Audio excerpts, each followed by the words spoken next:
เป็นชาวบ้านสันป่าแล้วบ้าน ว่าไปนะไปกันเสียไปแล้วก็เอายอกันเอายอกันคนเคยไปมันมาทางกับปลาคูดื้อมูเขามาส่งมากินคู่กันยัง ลูกชายเพิ่นผู้น้อยอยู่เฮือน โอ้ขึ้นมากำลังบ่ดีนะผู้อยากหาจอผู้ก็เลือดบ่ดีไปนำกันบ่บ่อยู่กันย่างไปนำกันย่างมันไทยจับนะเพื่อนคุยกันว่า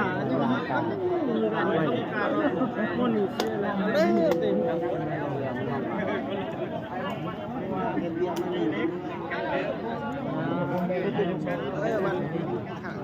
ตุ่มไข่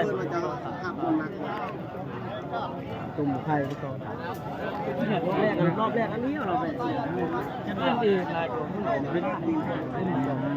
นหาดเป็นพวกแบบพญาโตเนี่ยเนาะพญามันพัวมันพัวเลยนะ ก็นั่งเล่งลืมจะกรองนั้นต่อ พยานแทรกซ้อน มาส่งพ่อขึ้นสวรรค์ ท่าน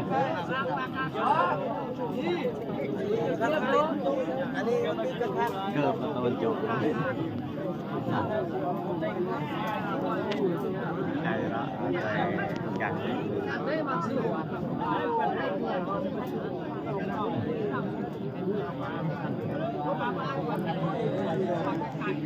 ลูกชาย2 คนผู้หนึงอยู่เฮือนมีแต่ผู้ใหญ่มาก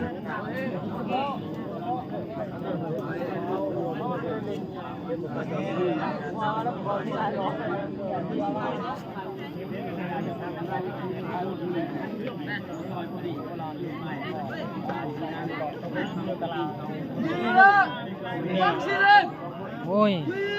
โอ้ยเหลือถึงอ่อนหัวเลย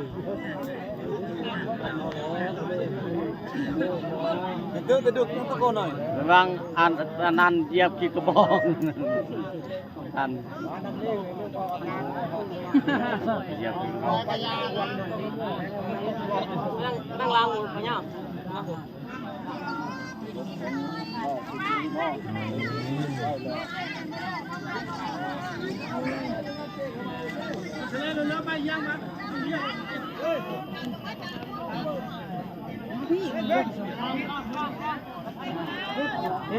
อย่าเผาให้มันอันนี้ก่อนไฟมันทันที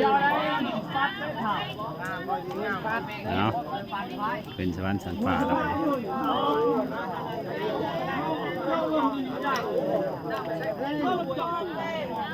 จองมานาน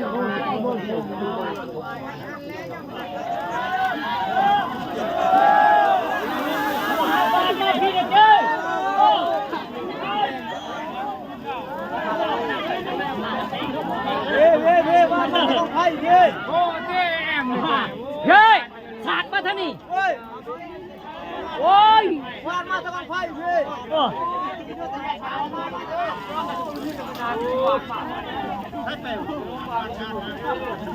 จะไปนกขล่นว่าจังอะก่อยโอ้เนี่ยไฟหันเว้ย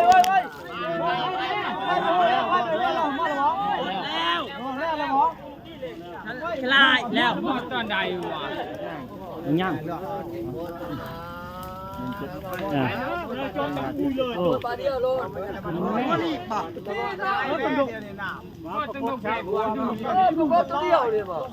ก็เป็นชิ้นปนเอาคนที่บาคนคู่กันเนาะก็เดือดเกี่ยวเกี่ยวเดินก็พอกระโปงเอาเปล่าไอ้สักมันก็เยอะก็เดินเกี่ยวพอเมื่อได้คนเห่าได้ก็จะมึง พ่อเทียบหรอกพ่อร่างกระเจ้าตั้งแต่คือมันอะไรอย่างนี้ไทยเป็นมัดพงในสุสาวอยากคนโตนี่บอกลูกเอาไป เกี่ยวนั้นกับอย่าง บอกลูกอยากจะนายมาซื้อยา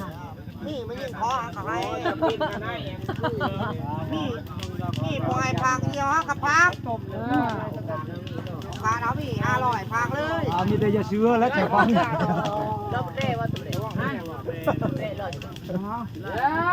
ได้บ่ประเทศเกิดในบุกไว้ไว้ในเรื่องจากรถไม้ผ่านลูกค้าไปปุ๊บตายไปเนี่ยปุ๊บเป็นรถนึงในเรื่องจากแกพูดเลยโอนเสร็จโอ้ยโจ้เอ๊ะเล่นนี่เจ็ดนี่เยอะ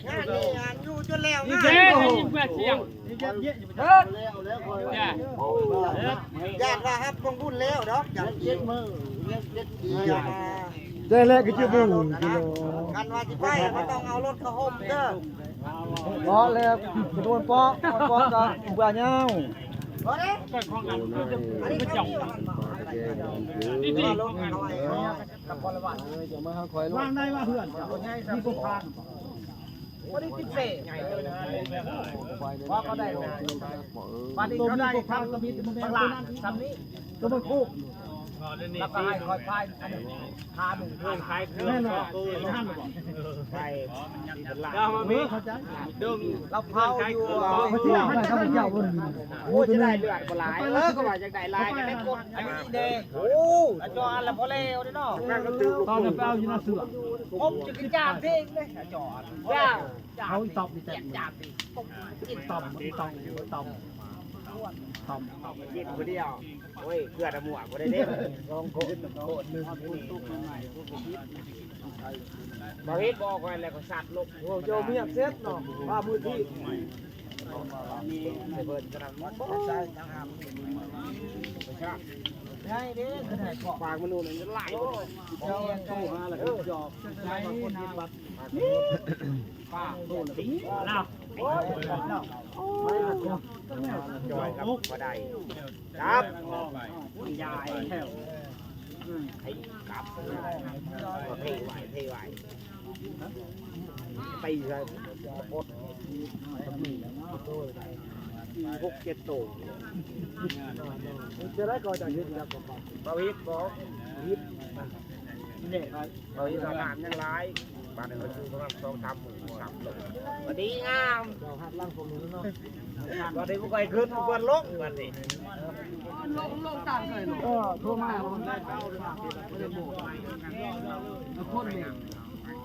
คนเมฆเราจะไปไทยกับทางย่างเล่นแน่แล้วก็จะหน้ามูแน่มูตัวนู้นนี่เด้อทรงสกัด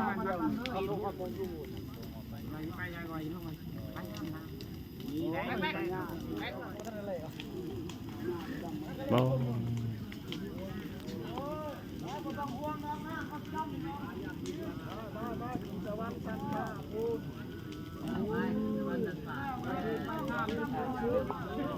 ขึ้นสวรรค์ชั้นฟ้าว่าเพิ่นสังเกตเบิ่งควันมันยังห่วงลูกห่วงเต่าห่วงเมียอยู่ควันไฟกลับไปทางบ้านคือเก่า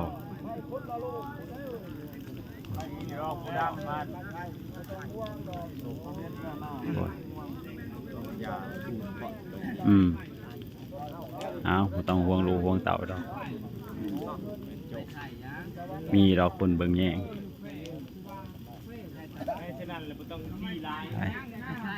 ขึ้นสวรรค์ชั้นฟ้าแล้วเจ้าโอ้ยคนกำลังสากำลังหาบดอันนั้นนะพระเอกบดโจรเลยไม่ใช่ว่ามันไปร้ายคนเฮาบ่ต้องมีดีร้ายมีบดพระเอกบดโจรเนี่ย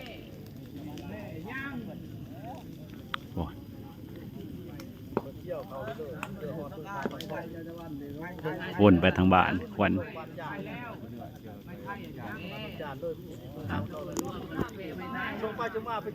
บ่ไหม้ซ้ำ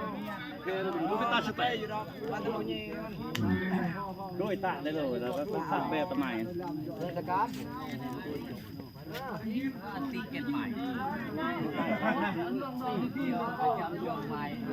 ยางรถมันอยู่ต่ำหลายเอาเลยไปใหม่ไหนนู่นน่ะสร้างไปดาวที่รถเข้าไปเลยตายเลยน่ะนี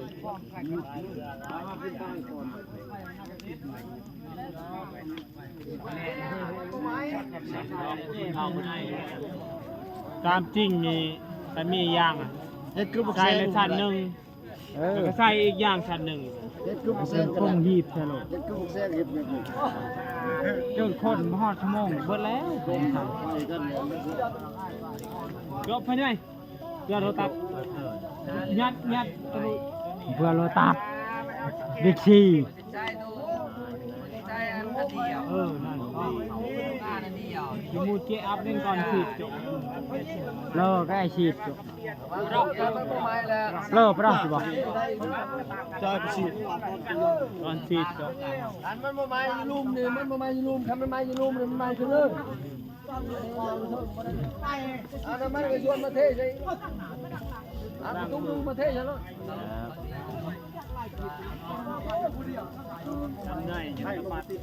แต่มันขึ้นวันนี้ แม่ก็บ่ได้ห้อง พุงกำลังก็เพื่อตะแคงไปตะแคงกันต้านกันแควแต่พุงตะแคงนอนนะตอนนั้น เอาน้ำมันมาใส่ หน้าซิดตามใหม่ซิดใช่ไหมลูกนะเสียงอยู่เถิงจิลุมบุญซิดใช่ไหมลุมนะพูดลุม นี่ยินจะจอบนี่ ไอ้ ไอ้ก็ทอกกันอย่างที่ชวนเนาะไอ้ก็ทอก โอ้ย ไอ้ก็ทอก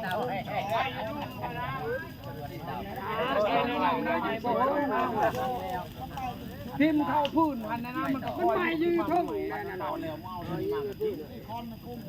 โอ้นั่นจิลุมพี่เอ้ยพี่ อยู่ที่กลางเดียวโคตรจะดิ้นหมดอันนั้นหมด มันจะเจ๊ฮะ โอ้ย แล้วมันย่อยเลย น้อยจะดิ้นหมด เร็วเจ้าเลยแตกยี่ไทยเจ้าเลยเดินเร็ว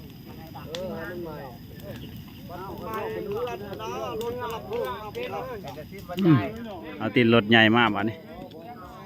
มันบ่ไหม แจ้ปากกระจุก เอาโอเคกูถูก ไม้กำแพงใส่ที่ปิน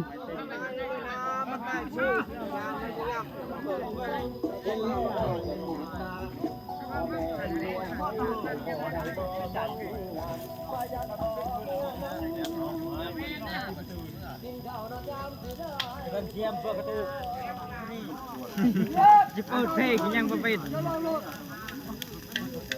พอเรา